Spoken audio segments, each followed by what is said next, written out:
電気屋さん、昨日、母が掃除機を買ったと言うんですけど、もう注文されましたか？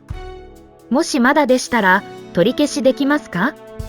実はまだ注文していません。先月も家電をご制約して、翌朝キャンセルのお電話をいただきまして。そうなんです。最近思いつきで動いてやっぱりやめたってことが増えてきて、掃除機はまたいずれ。時に身内の方とチームプレー。注文の多い町の電気屋さん。